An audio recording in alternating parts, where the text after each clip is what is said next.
मैं शो से बाहर हो चुका हूँ और बाहर आता ही सबसे कॉमन कमेंट क्या पढ़ता हूँ, एलिश मेरी फील्डिंग सेट करेगा तो इसकी हवाबाजी खत्म करता हूँ। द 50 शो से मैक्सटन जो है वो बाहर आ चुके हैं और बाहर आते ही मैक्सटन ने सीधा एल्विश यादव पे निशाना साधा है।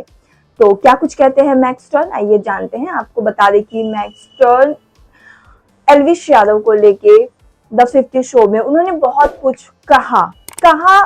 हम ये कह सकते हैं कि उन्होंने अपनी मन की भड़ास वो निकाली है नेशनल टेलीविजन पे, या फिर ये कहे कि उन्होंने बदला लिया है, क्योंकि मैक्सटन का कहना है कि एल्विश ने भी कई रियलिटी शो में उनका जिक्र किया था। तो यहाँ पे एल्विश को लेके मैक्सटन ने अपने सोशल मीडिया पे कुछ खुलासा किया है। तो क्या कुछ कहते हैं मैक्सटन, आप खुद ही सुनिए। मैं शो से बाहर हो चुका हूँ और बाहर आता ही सबसे कॉमन कमेंट क्या पढ़ता हूँ, एलिश मेरी फील्डिंग सेट करेगा तो इसकी हवाबाजी खत्म करता हूँ। 9 मार्च 2024 को इस एल्विश यादव ने एक झूठ फैलाया कि मैंने इसकी मम्मी को जलाने वाला की धमकी दे दी, और इसके इस झूठ के कारण मुझे आज भी हेट मिलता है, स्पेशली इसके गवार आदमी से।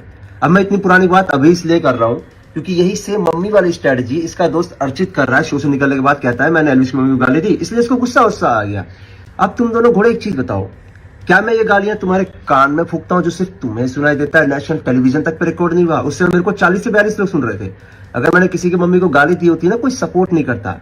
मतलब एल्विश तेरा पूरा का पूरा सिस्टम फट्टू है, पूरा का पूरा सिस्टम तेरा चल रहा है मम्मी वाले विक्टिम कार्ड पे। जब भी कोई कुछ बोल दे और कुछ जवाब ना हो देने का, सीधा खेल दो मम्मी वाला विक्टिम कार्ड। पूरा का पूरा तेरी जो गवार आदमी को लगता है ना तू मेरे फिर से चाटे वाटे मार देगा, उनको समझा ऐसा कुछ भी नहीं होने वाला।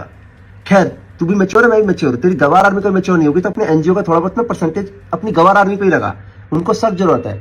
इस मामले में तो मेरे को लक्ष्य कटारिया अच्छे लगता है, कम से कम वो ऐसी अर्चित की तरह बेतुकी बातें तो नहीं करते, शो से निकलने के बाद भी नहीं करते मेरे को, इसलिए मैंने उनकी कभी बुराई भी नहीं की। शो के अंदर लड़ाई को लड़ाई तक ही रखा, उसका मैंने कुछ नहीं बोला। और रही बात, तूने मेरा अलग अलग रियलिटी शो में मेरे को पर्सनल जोक मारे, बदले मैंने भी एक मार दिया, उतने में तेरी पूरी आर्मी की सुलग गई। अब मैं तेरा नाम कहीं पे भी नहीं लेने वाला पर्सनल जोक की तरह, एंड आई होप तू भी नहीं लेगा, तू भी मैच्योर हो चुका है। तेरी गवार आर्मी नहीं भी, पर तू तो मैच्योर हो चुका है। और द 50 शो से मैं बाहर आ ही चुका हूँ। Special thanks to mister Faizu for supporting me mentally. बहुत अच्छा बंदा, उस बंदे ने ऑफ कैमरा मेरी जितनी मदद की है ना उतनी किसी ने नहीं करी। एंड माय नेक्स्ट फेवरेट रजत भाई, विक्रांत भाई और काका तो मेरा सबसे फेवरेट इस पूरे शो में, फैजू और काका सबसे फेवरेट। बाकी that's all guys and peace out.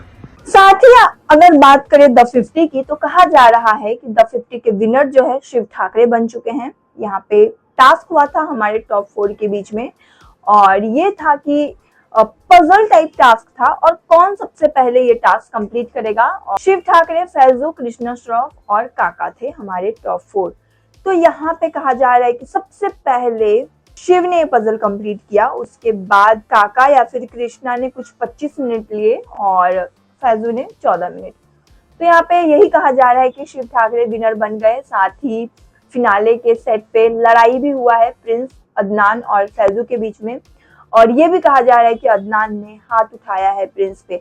अब ये वाला पार्ट हमें और फिनाले वाले दिन दिखाया जाएगा या नहीं दिखाया जाएगा, ये जब एपिसोड टेलीकास्ट होगा तब पता चलेगा, क्योंकि जब ये फाइटिंग हुई थी तब उस एरिया में हुई थी जहाँ पे कंटेस्टेंट जो एक्स कंटेस्टेंट है वो बैठे हुए थे, ना कि फिनाले की शूटिंग जहाँ चल रही थी वहां।